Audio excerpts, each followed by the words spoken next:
Мастер-класстарда үйрететін қаттама нанның жасалу жолын ұсынамын.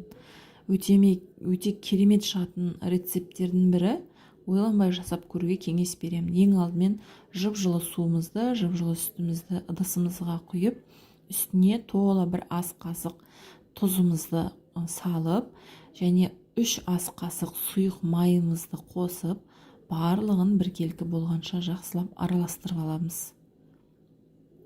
Қасықтың ұшымен ғана дрожжімізді саламыз, ашытқымызды, оны да жақсылап араластырып аламыз. Енді еліктен өткізілген үйіңіздегі кез келген ұнмен қаттылау қамыр илейміз. Менің описание бөліміне жазып қойған мөлшерден ұнның салмағы сіздерде плюс-минус 50 грамм көп немесе аз болуы мүмкін. Менде бірінші сұрыптық ұн, ордабасы деген ұнды пайдаланамын. Осымен біз қаттылау қамыр илейміз. Орташадан сәл қаттылау болу керек. Қатты жұмсақ болып кетуге де болмайды. Қатты жұмсақ қылып жерсек, ортасына май жаққанда қамырымыз бір-біріне жабысып қалуы мүмкін. Енді осы қамырымды кішкене тындырып 10 минутқа қоя тұрамын. 10 минуттан кейін енді осы қамырымды тағы да бір қайтарып алам. Сонда үйі қанып, беті жып-жылтыр болып тұрады. Енді осыны тағы да 1-2 сағатқа кішкене ғана көтерілгенше бетін жауып қоя тұрам. Қатты көтеріліп ашып кетуге болмайды. Кішкене ғана көтерілуі керек. Енді ашқан қамырымды теңдей 4 бөлікке бөліп аламын. Видеода көргендеріңіздей барлығы описание бөліміне жазып қоямын мөлшерін. Енді осы 4 бөліктің 3 бөлігін қоя тұрамыз да 1 бөлігін жаюға кірісеміз.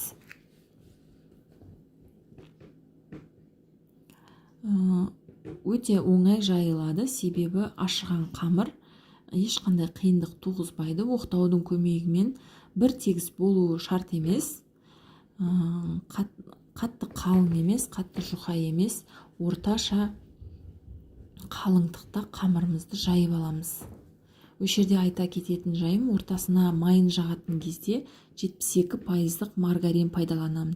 Немесе өздеріңіз қалауларыңыз бойынша 82% майда салсаңыздар болады. Мен бірінші маргаринді ертіп, біраз қойып қойсам, суы бір бөлек шығады, сол суын алып тастап, осы майды жағамын.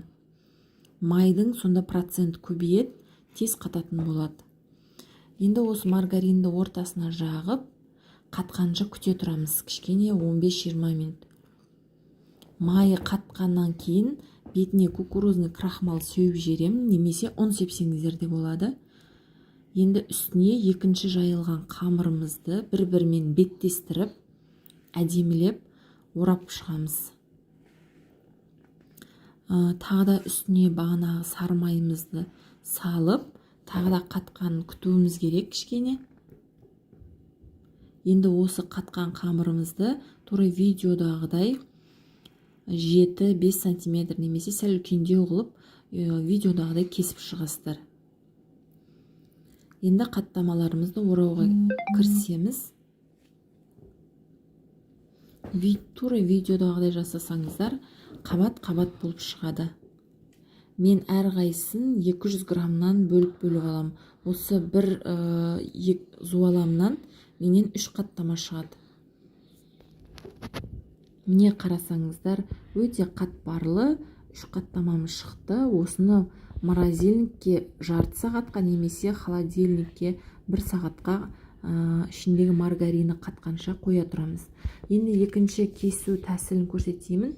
Тура бағанағыдай қылып жайып аламыз. Енді оқтаудың көмегімен барлығын жинап, қақ ортасынан кесіп, енді осыны тағы да 3 бөлікке бөліп шығамыз. Өте сәтті шығатын қаттаманың рецебі. Мен тапсырыстарға қабылдаймын. Үйге де бала-шағама, отбасыма жасап берем. Барлығына ұнайды, өте керемет рецепт.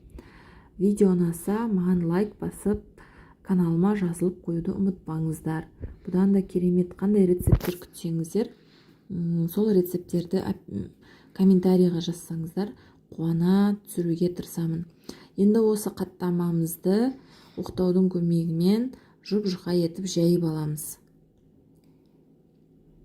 Қатты қиындық тумайды, себебі қамырымыздың майы барлығы қатты болып тұр, жаюға ыңғайлы.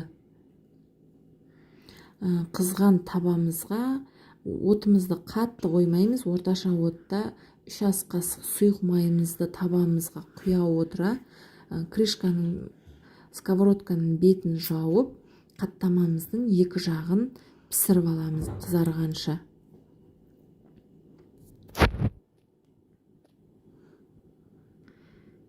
Үстіп видеодағыдай қарап тұрамыз, табамызды күйіп кетпес үшін қозғап тұруға да болады.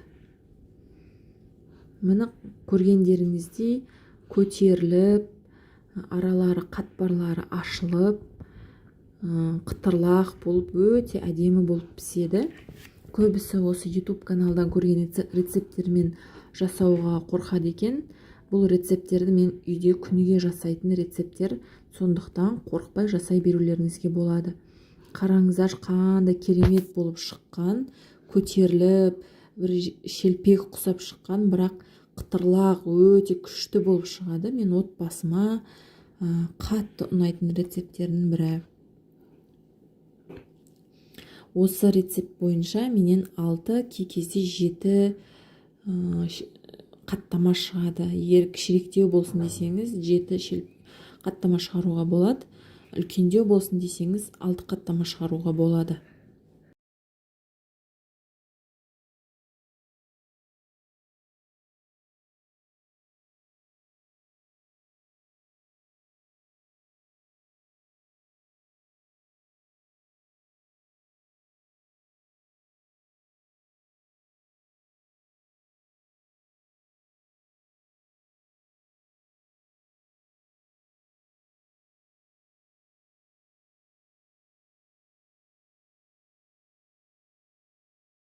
Міне осымен қаттамамыз дайын.